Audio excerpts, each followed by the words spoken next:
Hello, and thank you for joining us. Today I'm taking a look at a cask strength malt whisky from a distillery that I'm rather fond of, Glendronach, so a Highland distillery. This is, as I say, cask strength. They're batch 9. It's bottled at 59.4% alcohol. Glendronach, a Highland distillery in Aberdeenshire, and historically significant because it was only the second distillery to actually obtain a distilling license in 1826, when James Allard, or Allardyce, depending as to how people seem to have read his name from old documents, founded the distillery. It's a distillery that's had quite a few interesting owners. At one stage the writer Walter Scott owned Glendronach. Somebody else, Charles Grant, whose ancestors had created Glenfiddich, owned the distillery. And then it fell into the hands of teachers, the whiskey company teachers, who made their branded whiskey that was very popular certainly in the 1990s. Currently it's under the ownership of the international spirits group Brown-Forman. And the style of Glendronach is very sort of rich Highland style. They tend to age their whiskies in Oloroso and PX casks. Those are the richer and sweeter styles of sherry. So, you know, Spanish oak casks shipped and then aged. This is a whiskey that was distilled evidently in 2010 and I believe bottled in 2020.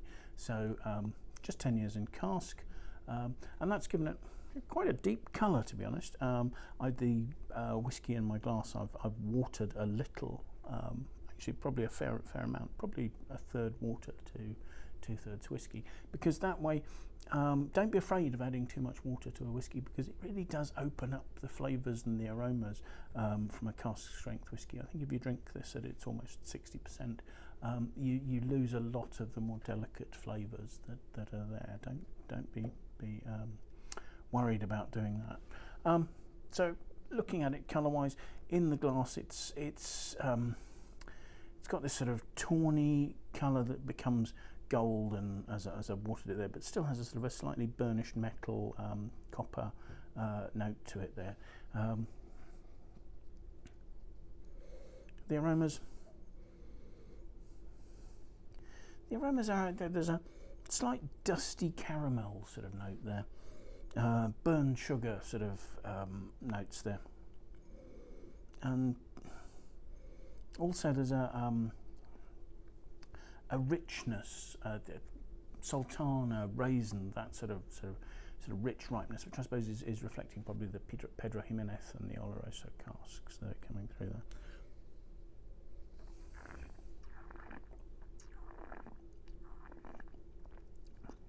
Tasting that's rich and warming, not surprisingly, but it's really quite oily and rounded in texture. The smoothness, yes, there is quite a warmth to the alcohol at the end there, but at the front palate there's a sort of a sultanery richness. There's almost a sort of a toffee apple note. There's a sweetness and a freshness balancing each other, and that sweetness, that slight sort of burnt sugar sort of note, but actually sort of juiciness as well. The warmth isn't particularly showing an oaky cask. There's not a sort of a smoky oak note there. It is that sort of rich, rounded, raisiny note coming from the cask at the finish, and that combines with the warmth on the finish to give a real sort of mince pie, Christmas pudding, that sort of quite high-toned, rich, ripe, concentrated note there.